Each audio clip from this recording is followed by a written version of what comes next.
Hey guys, it's me, Sam Oser. I know it has been a while, 3 months to be exact, but I'm back and I'm here now.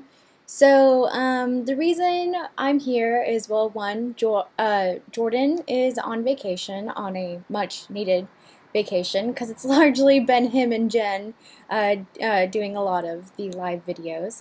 Um, and another reason, like, why my hiatus? Well, about 3 months ago, I was unemployed. I got laid off, and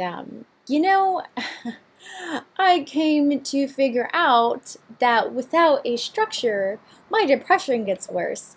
So that was fun having to deal with that. After about a month of being a blob on the sofa, still applying for jobs but not getting anything, I decided to go volunteer with the local Pacifica news station. So I've been doing that, and now I'm back on the ball, and I'm here now. So yay! Let me see if this has gone live, if it's actually working, because I never know when this thing works. Hey, it's working! Okay, cool.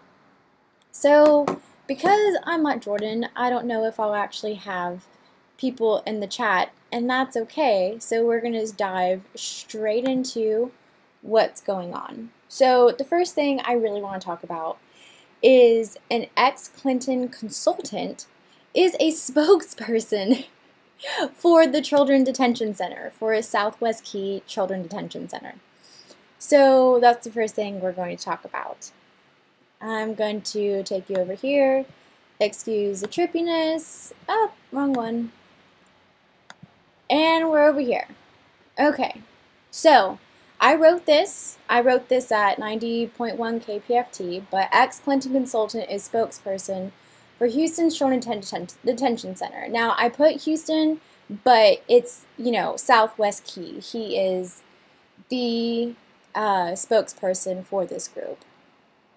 So earlier this year, Southwest Key Programs, a children detention center, was planned to be in Houston, blah, blah, blah. While this process has been contentious, Jeff Eller, a spokesperson for the Children Detention Center, has been an overlooked common thread in these discussions. Now, I want to click this link so you can see here's Southwest Key Programs, a Children Detention Center. And you can see down here at the very bottom, there's his name, right? News media contact. He is listed as a news media contact. So, make that very clear. Jeff Eller Group, the firm that he's founded, is a crisis management firm. He does a decent job of outlining the basics of his political connections. The leadership section says he did communication strategies for multiple leading corporations as the Firestone tire recall and GM ignition switch issue. The website also states he began working for then Governor Clinton in December 1991, first as a Florida state campaign director, and then as political communications director for the national campaign. He has been involved in numerous congressional and Senate campaigns and worked for 2 members of Congress, serving in the Clinton White House as deputy assistant to the president and director of media affairs. Eller oversaw all regional and specialty media relations as well as television services. So this is where it gets really fun. Really wow, what the hell. WikiLeaks released the Podesta emails in 2016, and in an email correspondence with Eller regarding his career, he says he worked, his clients were Goldman Sachs, Lockheed Martin, and Northrop Grumman. They are widely known war profiteers. So attached to his email to John Podesta was his resume. So this dude, he started off, here, I'm going to come back over here so you can see my face. This dude started off as a reporter, okay? We're going to go through his resume, and I'm going to break down his career before he went into crisis management. But he was a reporter. He started off in radio, and his last job was an ABC correspondent, covering events, high scale events, and trials. Like, I'm really excited about this, so excuse me kind of like just getting all over the place. But it's bullshit. Oh my gosh. Okay, so again, we're going to go back. Excuse the trippiness. We're going to go back over here. So he was a reporter up until 1985 with ABC, and he was a news anchor covering federal court elections. And look, I have his resume right here. We're going to pop it open. Attachments, resume.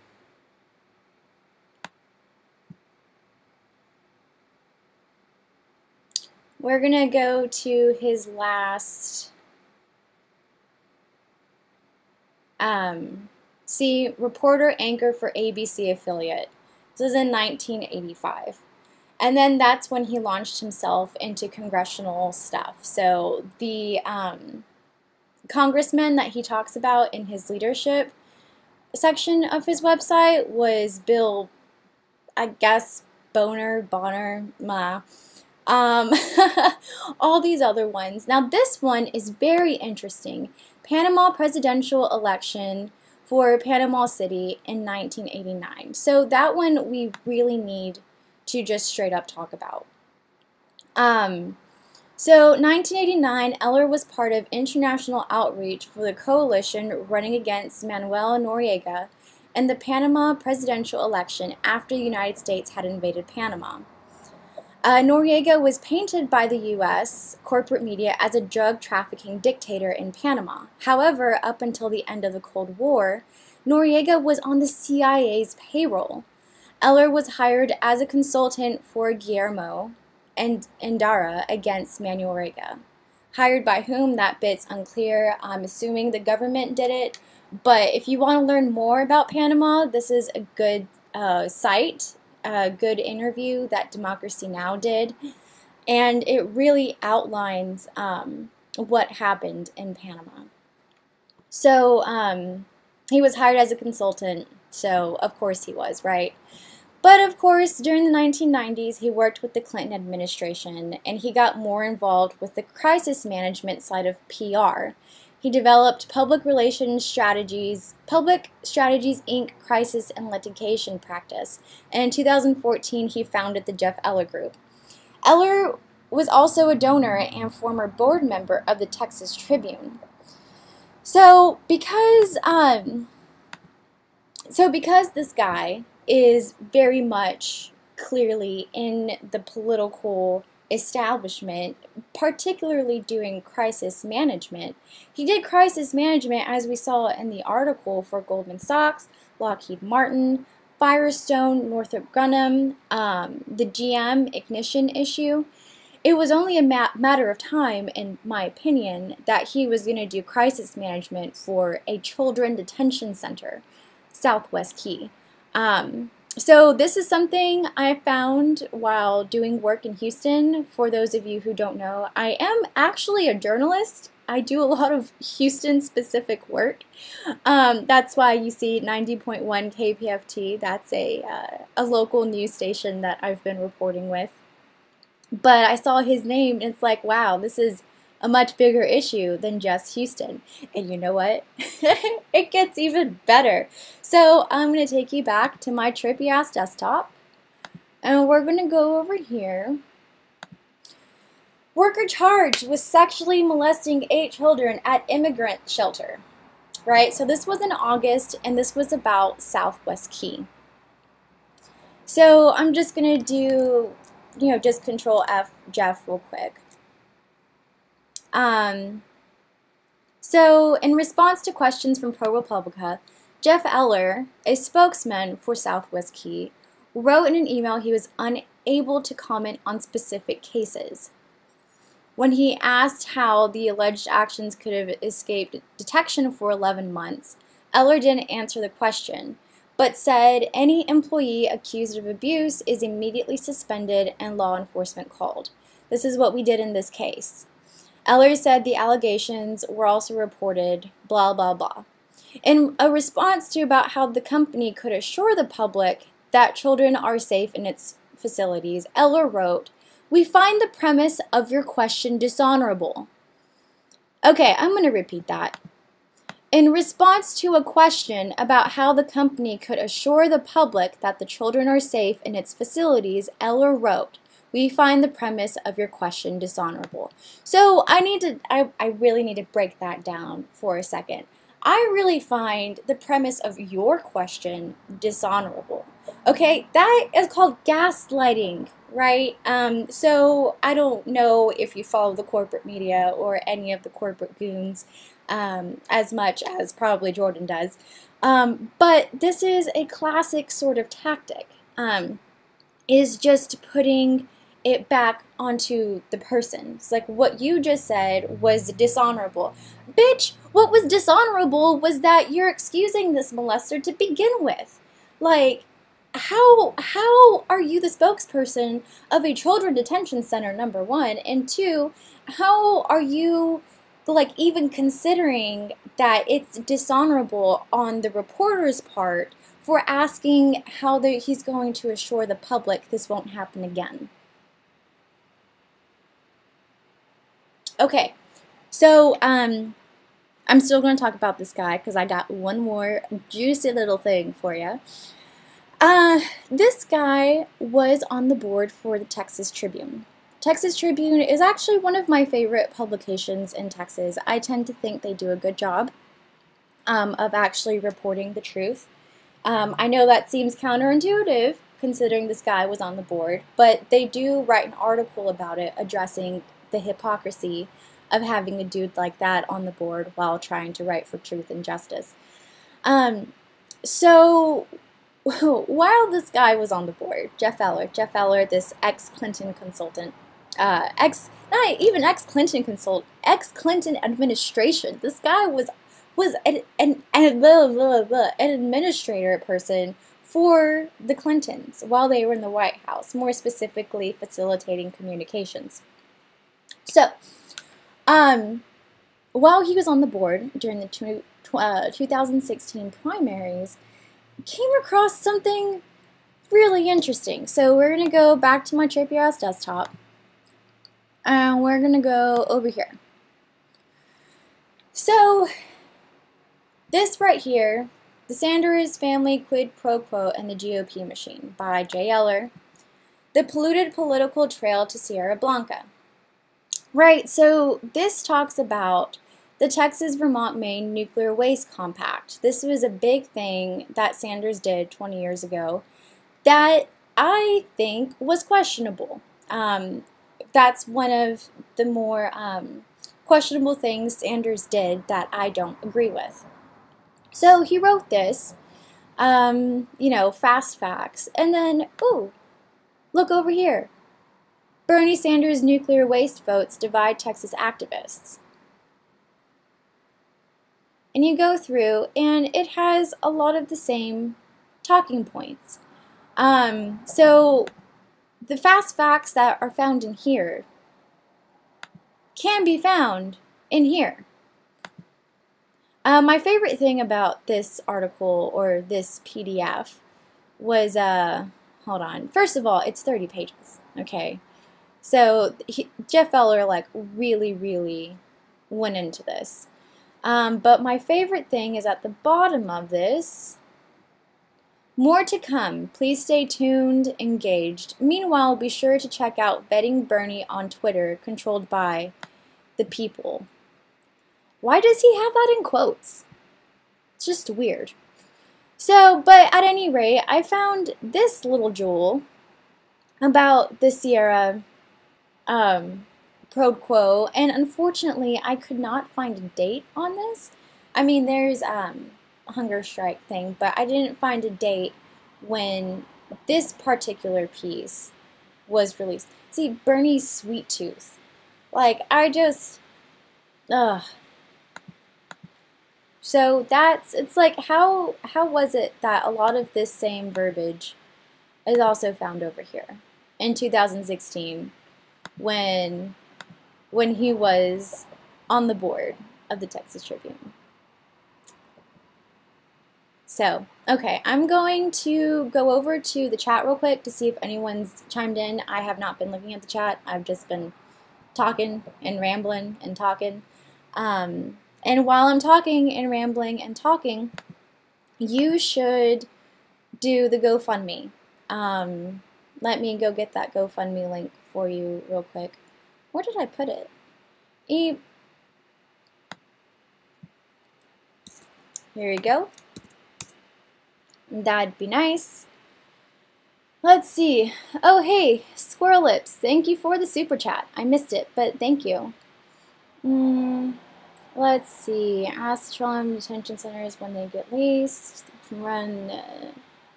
Okay. So, nothing too interesting in the super chat. So I just wanted to, the super chat, just the regular chat. I just wanted to see what was going on. So just to clarify, if you're tuning in, I am Sam. I'm a journalist out of Houston. I've been working with Jordan for like the last 2 years now. Jordan's on vacation, and it's been a while since I've done a live video. I do actually have live videos on this channel, like stuff I've reported on.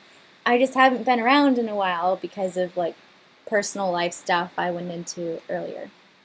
So up next, we're going to talk about, what did I promise next? Insulin protests. So this is something that was severely underreported. This happened in November, so I'm a little bit late on it. But the reason why I'm talking about it is because, one, it's super important, and two, it was very, very tremendously underreported, and people deserve better than to be buried. So this one comes from Truth Out. Oh, I guess I should show you the article. Desktop. This comes from truthout.org. Parents deliver ashes of diabetic children to price gouging insulin manufacturer. So here they are. Obscene profits killing our patients. Your high prices are killing people like my daughter. So in November 16th to be specific, a 26-year-old passed away. His name was Alec. He had type 1 diabetes. And he died last year after attempting to ration his insulin supply by cutting his doses to make it last longer. Along with Eli Lilly, Novo Nordisk, Sanofi is one of the 3 major insulin manufacturers accused of gouging diabetes patients worldwide. So accused, they are gouging. Journalists have to put in words like accused and alleged to avoid getting sued, especially since there's no actual court thing saying that they are doing it. Sanofi's high prices are killing people like my son. I'm sick of them listening to my story then doing nothing. I'm not asking them to lower prices anymore. I'm demanding it.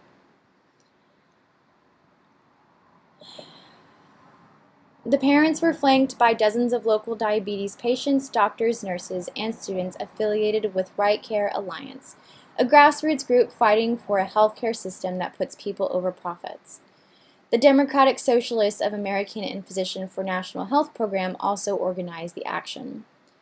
Police blocked protesters from approaching the office, but organizers negotiated with them to allow the parents to deliver the ashes of Alec and Antavia Lee Worsham, who also died while rationing insulin last year. Security guards then turned the parents away from the door, threatening them with arrest. All of Sanofi's employees had been sent home for the day. We shut them down. We think they're ashamed. They don't want to own up what they've done, and we are bound to continue the fight. So this is the fun part. When I say fun, I say it dripping with sarcasm. Insulin products cost very little to manufacture, but prices have skyrocketed in recent years. A vial of insulin that once cost $25 now goes for about $400 or $500. Activists are demanding that Sanofi immediately lower the price of its insulin products by 90%. So it goes on. Insulin has been around for a century. It costs about $5 to manufacture. And there it is. So I just wanted to bring that up because, again, it's one of those things that's underreported. That's not something I wrote. The first story we talked about with the Clinton and the Clinton consultant and the children detention centers, that was my original reporting, but this one is not. And I think it's important that we talk about this because not talking about it normalizes the price gouging that these companies are doing. Not talking about it in the article, it talks about how the police turned away the parents and threatened them with arrest. They weren't armed. They weren't, like, it wasn't so many parents. It was 3 parents. It was 3 parents being like, here's the ashes of my dead kid because fucking thanks to you, there's no way my kid could have afforded this. There's no way I could have afforded this for my kid. Now, I come from a family of diabetics. My mom's diabetic. My dad's diabetic. My godmother died from diabetes. So, for me, this hits home, and I'm sure it does for you and a lot of other Americans because diabetes is one of the highest conditions, like most common conditions in the United States. And personally, I don't think that should be a surprise because it's largely systematic. And the truth is, the more lower class you are, the more chances you're going to have of having diabetes because you don't have access to food. Lower class people tend to live in food deserts. Food deserts don't have healthy food. Food deserts have shit like McDonald's and Burger King. They may not have a grocery store for 15, 20 minutes out of the way. I can walk to my grocery store and I live in the suburbs. I don't live in downtown. I don't live in a city. I live in a suburb and I could walk to a grocery store if I needed to. But that's not a right guaranteed to a lot of people. So people are forced to eat junk food. People are forced to eat sugar. You know, a bottle of Coca-Cola costs more than a bottle of water. So that's my rant on why I think the increase of diabetes in the United States is systematic. But people should not be going to these companies and being like, here's my kid's ashes. You need to lower insulin prices. So on that note, please share this video and donate to our GoFundMe if you can, please. And you know, if you can't donate to our GoFundMe, that's okay. Just sharing the video is good enough. And the thing is, if you don't want to share this video in particular, it's okay. Just go through our YouTube channel. We have a lot of different headlines you can pick and choose from, and just share that. Super simple, and that's a very easy way to help us out because social media oppression is real. Wow, it is real, and it's such a hellscape. So we're going to go on. Well, before I go on to the next thing, I'm going to check out the chat.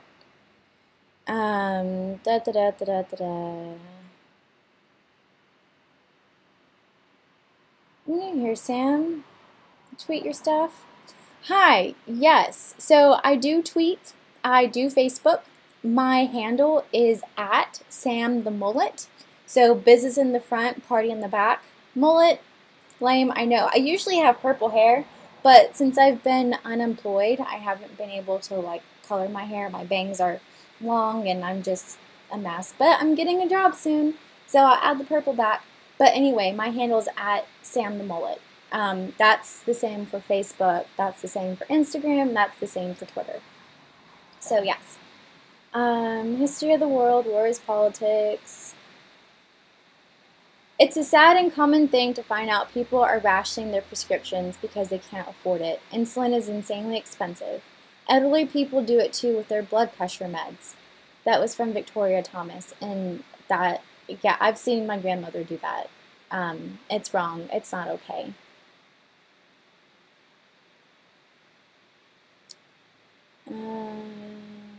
Da, da, da. Made us human. Beautiful girl. Thank you. Thanks. I like to think I'm pretty sometimes. Okay, so we're going to go on to the next topic. So there, among all of the shit happening in the world, we're also mining uranium, and we're doing it in a way that pollutes our waters and pollutes our land, right? And we're also doing it in a way that violates Indigenous treaties. But there was a win this week. I found this, and I want to share it with you because we all need a win sometimes. So we are going to the desktop and going over here. This is the White Wolf Pack. I recommend following this group. They report specifically on Indigenous news, and it's fantastic. No uranium mining on sacred land. Big win for Pine Ridge Reservation. Let's see. So this place has a historical and cultural significance for tribal opponents of uranium mining at the landmark in northeastern Nebraska. Crow Butte. I don't believe it's Crow Butte, so I'm going to say Crow Butte, and if I'm wrong, I am so sorry. The Oglala Sioux tribe and activists scored a win when federal administrative judges ruled that Nuclear Regulatory Commission staff had failed to take a hard look at cultural resources in recommending renewal of uranium mining license for the Crow Butte mine near here. The decision delays permitting. The tribe intervening in the license renewal application for the mine in Dawes County, Nebraska, adjacent to the Pine Ridge Indian Reservation, argued that the staff recommended approval in violation of its rights under the National Historic Preservation Act and National Environment Protection Act, or NEPA. Resolving in favor of the tribe's argument, an oversight panel established by the Atomic Licensing and Safety Board ruled the NRC staff has not met its identification obligations under two laws, nor has the NRC staff in its environmental assessment undertaken a hard look under NEPA at cultural resources within the license area. The board requests the staff remedy its noncompliance. In other words, go back to the drawing board and address the tribal concerns over historical and cultural sites of relevance before permitting.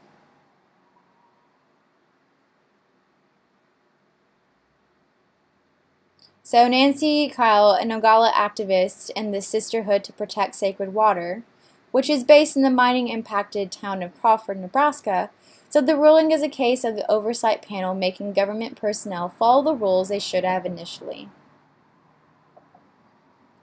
Crown Butte Mine is a decades-old project of the world's largest publicly traded uranium mining company, the Canadian Cameco Corp., which is facing federal tax-dodging allegations in its home country and an investigation by the IRS over $32 million in the U.S. back taxes. The company is reducing uranium wellfield development in its Wyoming operation as its stock's values are crashing. So, also, if you're surprised to see that we have a Canadian company doing this, I wouldn't be surprised, because the fact is, Canada is neoliberal as fuck.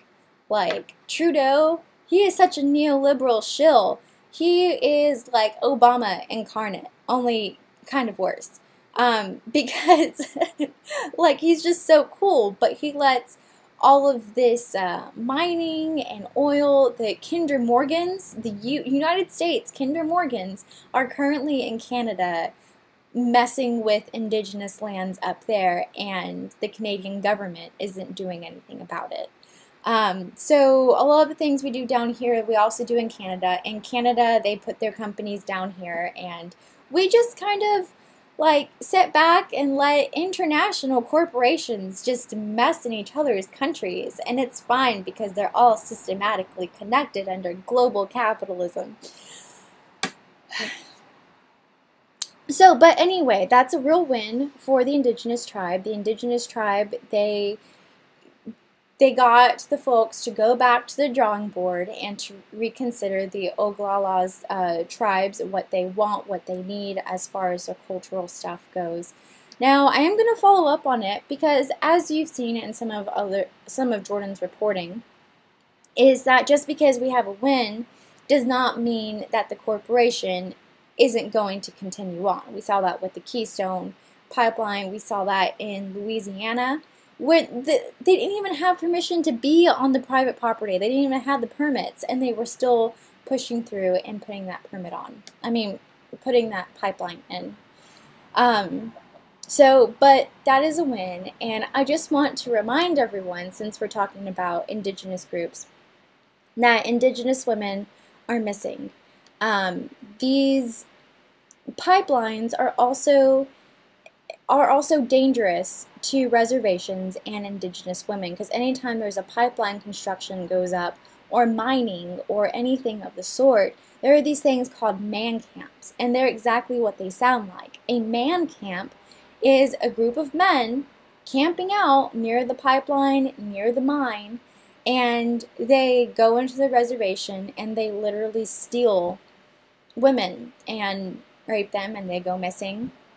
There's a lot of missing Indigenous women, and even though this is a great win for the Oglala tribe in northeastern Nebraska, we need to remember that one of the big reasons, aside from the government straight up violating Indigenous Indian reservations and treaties, this puts Indigenous women in imminent danger. A lot of the times people think, oh, they don't want people mining their land. They don't want water is life, right? They don't want any environmental disaster to happen to their land. It's not just that, right? It's not just that. It's not just upholding treaties, but it's also about the Indigenous women that get murdered and killed and go missing every time something like this happens. So this is a big win. I'm going to follow up with it to make sure they aren't still pushing through with it anyway. And that's all I've got for this evening. So if you can go to the GoFundMe and drop in $1, like, please, just $1. It does not have to be $5. It does not have to be $10. It can just be $1. $1, please. $1 is what I need. So that'd be very nice. Let's see, that's all I got. I'm going to go into the chat to see if anyone's talking. Let's see. La la la la la. Yeah, men go on the reservations too, and women aren't protected by police there. No, women are not protected by police at all, and it's very underreported about the systematic oppression that Indigenous women face. It's really quite awful. Meat makes you strong. Wow, Apex, you've got issues. All right. Yes. Okay, so that's all I've got. I'll be back around. I need to get back into the groove of doing live videos and talking with you guys. And now that I finally have a structure where my depression doesn't eat me whole, I think it'll be good. So that's all I got, and I'll see you around. Bye-bye.